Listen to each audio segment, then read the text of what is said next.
Hello नमस्कार। आता मी पनीरची रेसिपी बनवणार आहे। त्या अगोदर तुम्ही चॅनलला नवीन असाल तर सबस्क्राइब करा। इथे मी पाव किलो पनीर घेतलेला आहे, त्याचे छोटे छोटे पीसेस करून घेतलेले आहेत।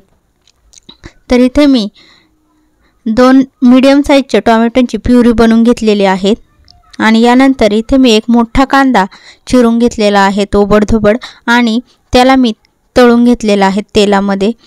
तर लसणाच्या पाकळ्या घालणार आहोत आपण 6 ते 7 आणि जो कांदा आपण तळलेला आहे तो घालून घ्यायचा आहे मिक्सरच्या भांड्यामध्ये आणि हे मिक्सरला बारीक करून घ्यायचं आहे।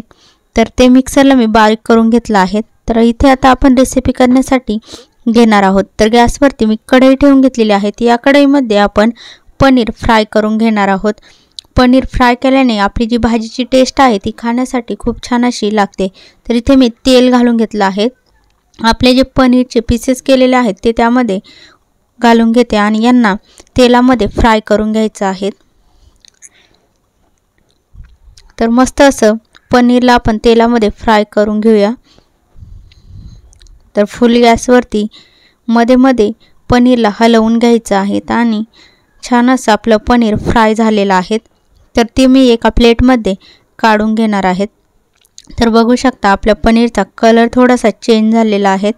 तर मी ते सर्व पनीर प्लेटमध्ये काढून घेते। तर बघू शकता इथे मी सर्व पनीर प्लेटमध्ये काढून घेतलेला आहे।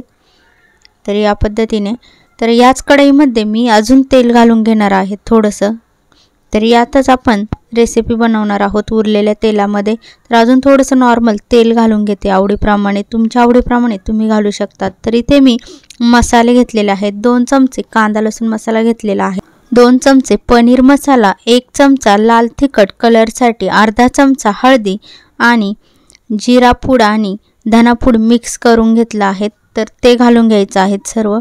तर सर्व मसाले मी इथे तेलामध्ये घालून घेते आहेत आणि मीडियम एकदम कमी गॅसवरती आपण हे मसाले तळून घ्यायचे आहेत तेलामध्ये। वरतून थोडीशी कोथिंबीर घालते आणि आपण जे टोमॅटोची प्युरी बनवलेली आहे ती त्यामध्ये घालून घ्यायची आहेत आणि हे सर्व एकजीव करून घ्यायचं आहे।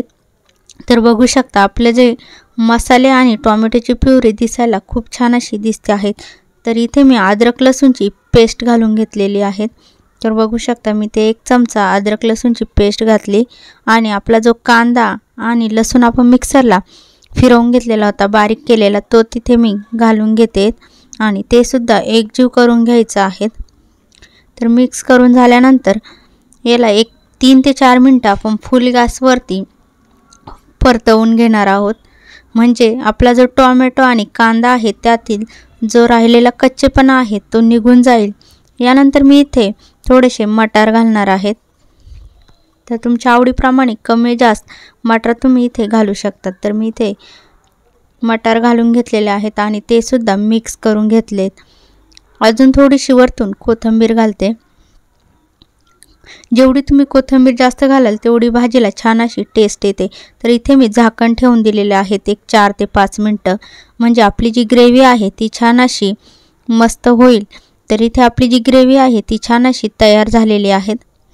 4 ते 5 मिनिटानंतर मी झाकण काढून घेतलं आणि यामध्ये मी इथे 1-1.5 ग्लास गरम पाणी घालणार आहेत, म्हणजे ग्रेव्ही बनवण्यासाठी। तर बघू शकता मी इथे तुमच्या आवडीप्रमाणे तुम्हाला जशी ग्रेव्ही पाहिजे त्याप्रमाणे तुम्ही तिथे पाणी घालू शकता।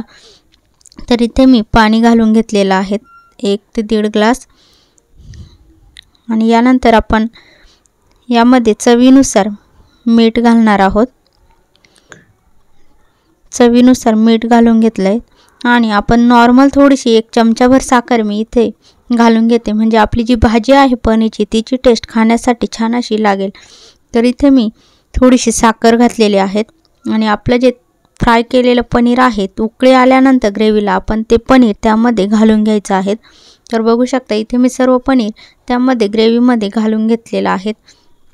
पनीर घातल्यानंतर 2 ते 3 मिनिटं आपण भाजीला मीडियम गॅसवरती उकळू द्यायचं आहे आणि त्यानंतर आपली जी भाजी आहे ती छान अशी खाण्यासाठी रेडी झालेली आहे। रेसिपी आवडल्यास लाईक शेअर कमेंट करा, चॅनलला नवीन असाल सबस्क्राईब करा।